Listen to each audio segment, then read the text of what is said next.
5 kelembutan ilahi di balik ungkapan puasa itu untukku.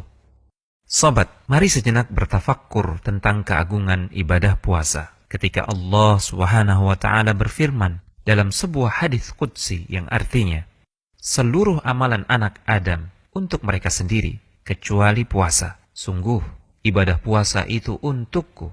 Akulah yang langsung akan memberikan imbalannya. Dalam hadis yang mulia ini, Allah berfirman, puasa itu untukku. Para ulama menjelaskan beberapa hikmah dan alasannya. Pertama, karena puasa mengharuskan kemurnian hati.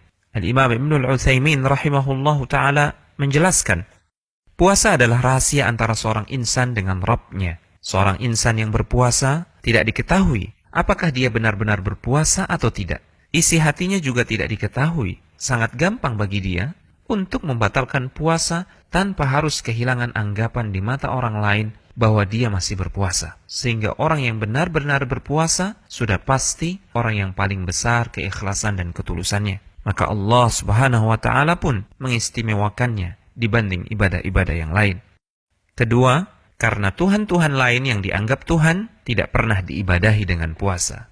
Al-Imam Badruddin Al-Hanafi rahimahullahu ta'ala mengatakan, segenap ibadah sejatinya adalah hak Allah. Lantas kenapa hanya puasa yang diistimewakan dengan ungkapan penyandarannya untuk Allah?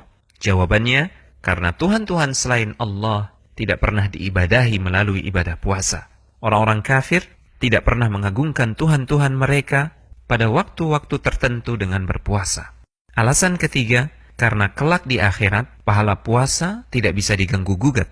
Al-Imam Ibnul Utsaimin rahimahullahu ta'ala mengungkapkan, sebagian ulama mengatakan bahwa makna penyandaran khusus ibadah puasa kepada Allah adalah karena kelak di hari pembalasan, saat seseorang memiliki dosa kezaliman terhadap orang lain, maka pahala-pahala yang dimiliki orang tersebut akan diambil dan diberikan kepada orang yang pernah ia zalimi di dunia, kecuali pahala puasa. Ia tidak diambil sedikit pun, juga karena ia diperuntukkan bagi Allah Azza wa Jalla semata, bukan untuk manusia.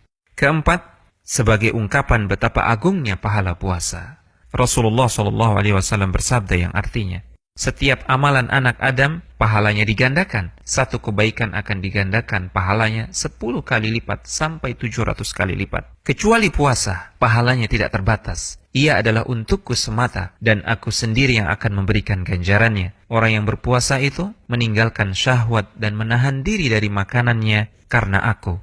Kelima, karena puasa adalah momentum untuk mentadaburi kemahasempurnaan sifat-sifat Allah Subhanahu wa Ta'ala. Inilah yang diisyaratkan oleh Al-Imam Ibnul Jauzi rahimahullahu ta'ala mengatakan, tidak makan, tidak minum, dan tidak membutuhkan pasangan adalah di antara sifat-sifat Allah yang maha sempurna, dan puasa seolah mengingatkan kita akan kemahasempurnaan sifat-sifat Allah tersebut. Hanya Dia yang memiliki sifat-sifat tersebut, maka hanya Dia pula yang layak untuk disembah dan diibadahi. Al-Hujjah